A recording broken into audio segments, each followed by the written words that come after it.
Character is like a tree and reputation like a shadow. The shadow is what we think of it, the tree is the real thing. Sir, my concern is not whether God is on our side, my greatest concern is to be on God's side, for God is always right.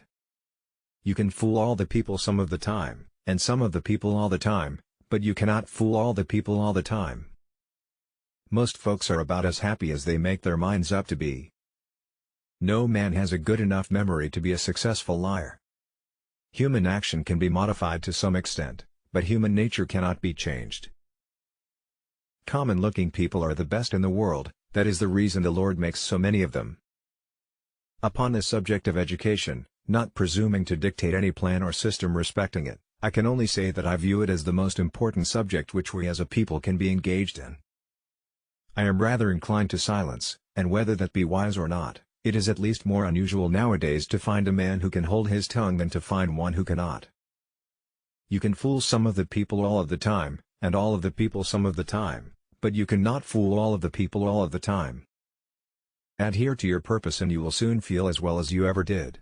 On the contrary, if you falter, and give up, you will lose the power of keeping any resolution, and will regret it all your life. I have been driven many times upon my knees by the overwhelming conviction that I had nowhere else to go. My own wisdom and that of all about me seemed insufficient for that day. I am not bound to win, but I am bound to be true. I am not bound to succeed, but I am bound to live by the light that I have. I must stand with anybody that stands right, and stand with him while he is right, and part with him when he goes wrong. I happen temporarily to occupy this big White House.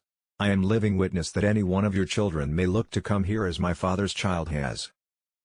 I am not bound to win, but I am bound to be true. I am not bound to succeed, but I am bound to live by the light that I have. I must stand with anybody that stands right, and stand with him while he is right, and part with him when he goes wrong.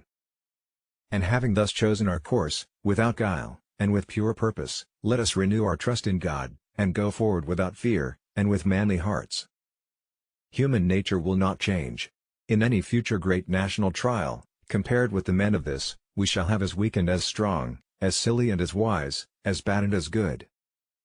Let every American, every lover of liberty, every well-wisher to his posterity, swear by the blood of the Revolution, never to violate in the least particular, the laws of the country, and never to tolerate their violation by others. I have not permitted myself, gentlemen, to conclude that I am the best man in the country, but I am reminded, in this connection, of a story of an old Dutch farmer who remarked to a companion once that it was not best to swap horses while crossing streams.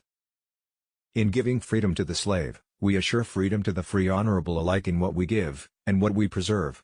We shall nobly save, or meanly lose, the last best hope of earth. You think slavery is right and should be extended, while we think slavery is wrong and ought to be restricted. That I suppose is the rub. It certainly is the only substantial difference between us.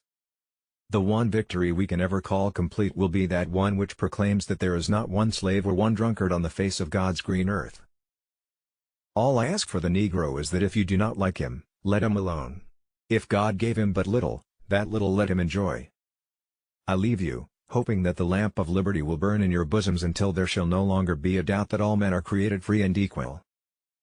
No man is good enough to govern another man, without that other's consent. I say this is the leading principle, the sheet anchor of American republicanism. It may seem strange that any men should dare to ask a just God's assistance in wringing their bread from the sweat of other men's faces, but let us judge not that we be not judged. The prayers of both could not be answered, that of neither has been answered fully. The Almighty has His own purposes. Surely God would not have created such a being as man, with an ability to grasp the infinite, to exist only for a day. No, no, man was made for immortality. I have never studied the art of paying compliments to women, but I must say that if all that has been said by orators and poets since the creation of the world in praise of women were applied to the women of America, it would not do them justice for their conduct during this war. I will close by saying, God bless the women of America. In regard to this great book, I have but to say, it is the best gift God has given to man. All the good the Savior gave to the world was communicated through this book. The United States government must not undertake to run the churches. When an individual, in the church or out of it, becomes dangerous to the public interest, he must be checked.